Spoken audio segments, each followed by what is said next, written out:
Karibu tena kwenye makala yetu ya kabadi sehemu ya pili, na leo tutaenda kujifunza kuhusiana na beach kabadi. Beach kabadi ni nini? Kwa nini ikaitwa beach kabadi? Beach kabadi ni aina ya kabadi miongoni mwa aina 3 za kabadi, lakini aina hii mara nyingi huchezwa sana sehemu za fukwe za bahari au sehemu zenye mchanga mwingi, na hivyo ndio maana aina hii ikapata umaarufu kwa kutambulika kwa jina la beach kabadi. Aina hii ya kabadi ni rahisi sana kucheza na ni rahisi sana kujifunza, kwani haihitaji vifaa wala haihitaji vitu vingi. Kitu cha muhimu, inahitaji sehemu ambayo ina mchanga mwingi au yenye fukwe ya bahari. Sehemu hiyo itakurahisishia wewe kuweza kujifunza kiurahisi na kuweza kucheza aina hii ya kabadi. Enda kujifunza kiundani kuhusiana na aina hii ya beach kabadi. Miongoni mwa vitu tutakavyoenda kujifunza kwenye beach kabadi ni pamoja na aina ya wachezaji wanaopatikana au wanaocheza beach kabadi, ukubwa wa uwanja, pamoja na taratibu zote zinazofuatwa katika aina hii ya beach kabadi, ikiwemo utaratibu wa kadi, muda unaotumika kucheza, pamoja na jinsi ya kupata pointi katika aina hii ya beach kabadi. Moja kwa moja tukaangalie aina ya uwanja pamoja na vipimo vya uwanja vinavyotumika kwenye aina hii ya kabadi. Beach kabadi mara nyingi inakuwa na aina kuu mbili ya mistari, yaani kunakuwa na mstari wa mwisho ambao unazunguka uwanja wote pamoja na mstari wa katikati unaogawanya upande A na upande B. Uwanja wa beach kabadi ni uwanja ambao una urefu wa square mita 10 na upana wa square mita 6. Hivyo boksi la uwanja wa kabadi linakuwa na urefu wa mita 10 ambazo zimegawanywa katikati mita 5 upande A na mita 5 upande B, lakini inakuwa na upana wa square mita 6. Hivyo ni rahisi sana kuchora uwanja wa beach kabadi, kwani hauna mistari mingi wala hauna vipimo vingi. Unahitaji kuwa na eneo lenye ukubwa wa mita 10 na upana wa mita 6, na hapo utaweza kuchora vizuri kabisa uwanja unaotumika kwenye beach kabadi. Na sasa twende tukaangalie kuhusiana na aina ya wachezaji wanaocheza aina hii ya beach kabadi. Beach kabadi mara nyingi ni mchezo ambao hautumii wachezaji wengi sana kutokana na saizi ya uwanja ambayo inatumika. Hivyo ndani ya mechi moja ya kabadi kutakuwa na jumla ya wachezaji 8. Timu moja itakuwa na wachezaji 4 na timu ya pili itakuwa ina wachezaji 4. Lakini timu moja ya beach kabadi inakuwa na jumla ya wachezaji 6, ambayo wachezaji 4 watawakilisha ndani ya uwanja na wachezaji 2 watakuwa nje kwa ajili ya kufanya mabadilishano. Hivyo katika mchezo wa beach kabadi ndani ya uwanja kutakuwa na wachezaji 8 ambao watafanya mashindano ya huu mchezo wa beach kabadi. Lakini katika mchezo huu wa kabadi sheria iko tofauti kidogo na mchezo mwingine kama mpira, kwani idadi ya wachezaji ambao wanatumika inaweza ikafanyiwa mabadilisho au substitution zaidi ya mara moja au mara 2. Yaani kwenye aina hii ya kabadi, mchezaji ikiwa amechoka au amepata majeraha anaweza akafanyiwa mabadilisho au substitution, na ikiwa amekaa nje na akajisikia vizuri anaweza tena akarudi uwanjani na akaendelea kucheza kwa kufanyiwa tena mabadilishano. Hivyo kwenye kabadi substitution inaweza ikafanyika zaidi ya mara 2 au mara 3 au mara 4 kulingana na hali ya mchezaji anayojisikia au captain au kocha anaonaje timu yake jinsi inavyoenda. Wachezaji wa kabadi unaweza kuwatambua kutokana na position zao wanazocheza, kwani kwenye kabadi kuna position tofauti tofauti za wachezaji. Kuna aina ya wachezaji wanaojulikana kama defenders, lakini kuna position ya wachezaji nyingine ambayo inajulikana kama riders, lakini pia kuna aina nyingine ya wachezaji wanaojulikana kama all rounders. Tukianza na defenders, aina hii ya wachezaji au position hii ya wachezaji hawa ni wale ambao wana skills au ni professional sana kwa upande wa ulinzi au ukamataji. Yaani wachezaji hawa wao wanakuwa wana uwezo mkubwa wa kukamata kuliko kushambulia, na hawa wote wanajulikana kama defenders. Ingawa wachezaji wote wanaocheza kabadi ni lazima wacheze position ya defenders, yani wote watajulikana kama defenders watakapokuwa upande wa timu yao. Lakini aina ya pili ni riders. Hawa ni wachezaji ambao wana skills kubwa ya kufukuza au kushambulia. Yaani mchezaji mmoja anapokuwa anaenda upande wa pili kwa ajili ya kufanya mashambulizi kwenye upande wa defense, huyu anajulikana kama rider. Kwa hiyo mchezaji huyu anapokuwa kwenye defense line atajulikana kama defender, lakini yeye anakuwa ni maalum kwa ajili ya kwenda kufanya mashambulizi upande wa pili. Hivyo position hii au aina hii ya wachezaji wanajulikana kama riders. Lakini aina ya tatu, hawa wanajulikana kama all rounder. Yaani hawa wachezaji au position ya hawa wachezaji ni wale ambao wanakuwa na uwezo mkubwa wa kukamata au kudefense, lakini wakati huo wanakuwa na uwezo mkubwa wa kushambulia au attacking. Hivyo wana uwezo wa kucheza position mbili, defending na attacking, yani upande wa kuzuia na upande wa kushambulia. Hivyo wana combination ya defender na rider ndani yake. Aina hii ya wachezaji utawatambua kwa jina la all rounders. Sasa tukaangalie ni jinsi gani pointi zinapatikana kwenye mchezo wa kabadi au beach kabadi, au ni jinsi gani tunaweza kujifunza kucheza mchezo huu wa beach kabadi. Beach kabadi ina aina kuu mbili za kupata pointi au aina kuu mbili za kucheza. Aina ya kwanza ni kudefense na aina ya pili ni kuattack, yani kushambulia. Aina ya kwanza defense au kuzuia, hii ni jinsi ambapo mchezaji mmoja anatoka upande A na kuja upande wenu, na hivyo wachezaji wote wanne mnakuwa mmeshikana mikono, ambayo staili hii inatambulika kama chain.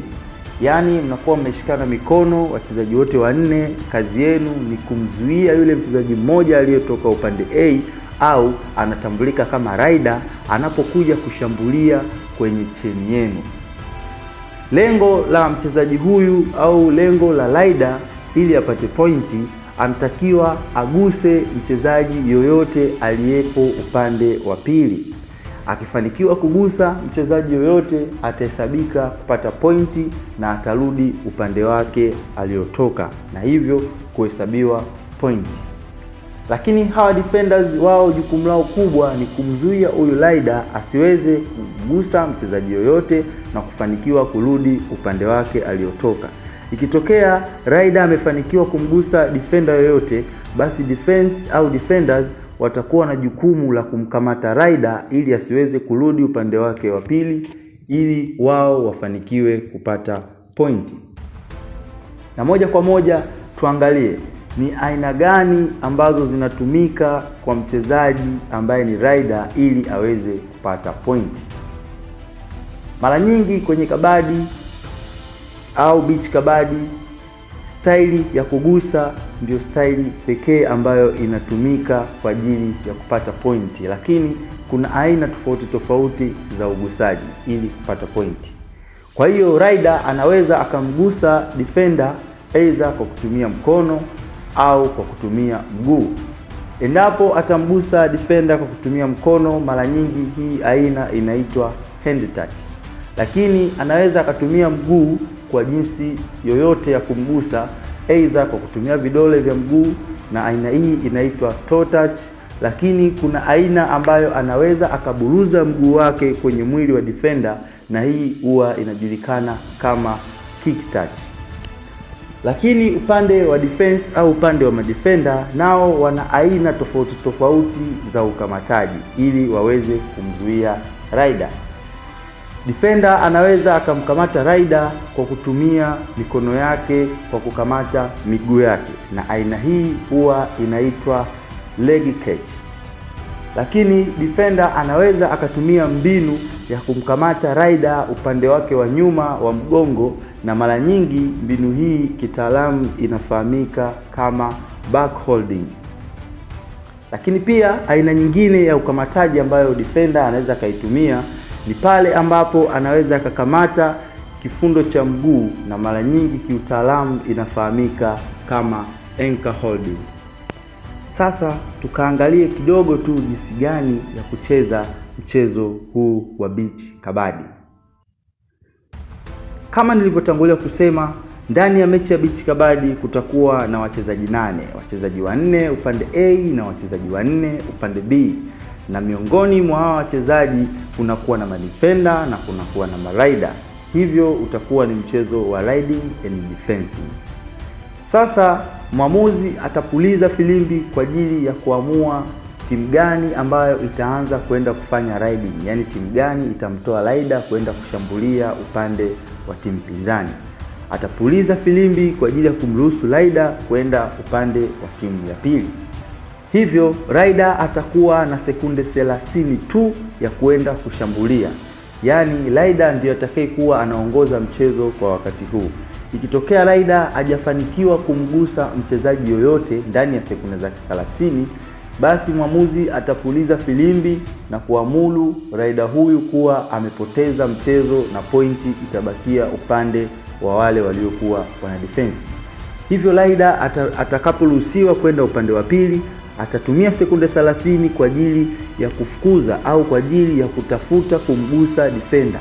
Wakati huo defense line au wale madefender wao kazi yao itakuwa ni kumkwepa rider asiweze kuwagusa. Lakini wakiona rider amezubaa au wameona wana uwezo wa kumkamata, wao wana uwezo wa kumwahi na kumkamata ili kumzuia asirudi upande wake wa pili.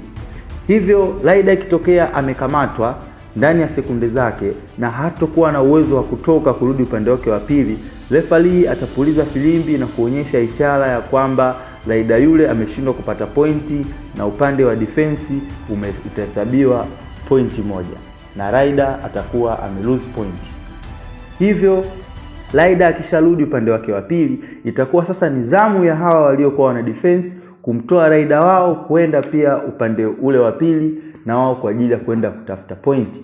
Hivyo kama ilivyofanyika upande A na upande B, rider atatoka, atatumia sekunde zile 30 naye kwa ajili ya kwenda kumgusa defender yoyote na kurudi na pointi.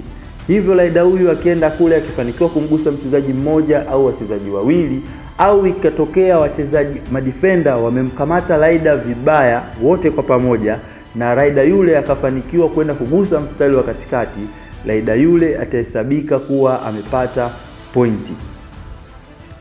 Hivyo basi mchezo huu wa kabadi ni mchezo ambao unakuwa unafanya mabadilishano ya rider kwenda upande A na upande wa pili pia rider kurudi kwenda upande B kwa ajili ya kwenda kugusa madefender.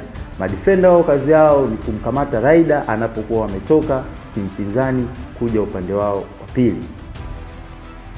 Sasa twende tukaangalie utaratibu wa kadi unaotumika kwenye aina hii ya kabadi. Beach kabadi pia ina aina 3 za kadi zinazotumika. Aina ya kwanza ya kadi ni kadi ya kijani, na aina ya pili ni kadi ya manjano. Aina ya tatu ni kadi nyekundu. Hii ina utofauti kidogo na football au michezo mingine, kwani kwenye kabadi kuna aina 3 za kadi. Kadi ya kijani. Kwenye mchezo wa kabadi, kadi ya kijani ni kadi ya onyo kama ilivyo kwenye michezo mingine. Kadi hii itatolewa pale ambapo mchezaji atakuwa amefanya tukio hatarishi kwa mchezaji mwenzake au amefanya ukorofi wowote aidha kwa marefali au kwa uongozi, au kadi hii pia anaweza akapewa kocha au mchezaji yeyote aliyekuwa nje akifanya tukio lolote ambalo liko kinyume na mchezo. Lakini kadi hii inasimama kama onyo la kwanza na haitakuwa na kitu chochote kinachofuata. Kadi ya manjano. Kadi ya manjano inapoonyeshwa kwenye mchezo wa kabadi inamaanisha ni onyo la pili au onyo ambalo linatolewa kwa mchezaji ambaye amefanya tukio baya na alishaonywa. Pia kadi hii huwa inatoka na pointi moja ya bure. lakini mchezaji wa kabadi atakapoonyeshwa kadi hii itamlazimu atoke nje ya uwanja, yaani atapumzishwa nje kwa dakika chache na kisha atarudishwa ndani ya uwanja. Lakini kadi nyekundu yenyewe itakapotolewa, moja kwa moja mchezaji huyu atatolewa moja kwa moja kwenye mchezo na hatocheza mpaka mchezo unaisha. Na pia kadi hii itaambatana na pointi moja ya bure kuelekea kwa upande ule upinzani. Sasa tukaone ni muda gani unaotumika kwenye mchezo mzima huu wa beach kabadi. Beach kabadi ni mchezo ambao unatumia dakika 30, yaani dakika 15 kipindi cha kwanza na dakika 15 kipindi cha pili. Sababu hii inatokana na kuwa na movement nyingi na movement za haraka za kila wakati, kwani kila sekunde 30 itakuwa ni rider moja na hakutakuwa na mapumziko mpaka dakika 15 zitakapomalizika kipindi cha kwanza. Kipindi cha mapumziko kitakuwa na jumla ya dakika 5. Kwa hiyo baada ya dakika 5 kipindi cha pili kitaendelea na dakika 15 za pili zitakamilisha zile dakika 30 za mchezo mzima. Hivyo kabadi ni mchezo ambao hautumii dakika nyingi sana wala hautumii muda mrefu sana. Hivyo karibu kujifunza kabadi kwa ajili ya afya yetu, lakini kabadi ni mchezo unaoburudisha na ni mchezo ambao unafurahisha. Ungana na chaneli yetu, fuatilia chaneli yetu ya Kabadi Swahili kwa ajili ya kuendelea kujifunza mchezo huu wa kabadi. Tutakutana kwenye makala inayofuata ambayo tutaenda kuzungumzia kuhusiana na aina nyingine ya kabadi ijulikanayo kama Psycho Kabadi.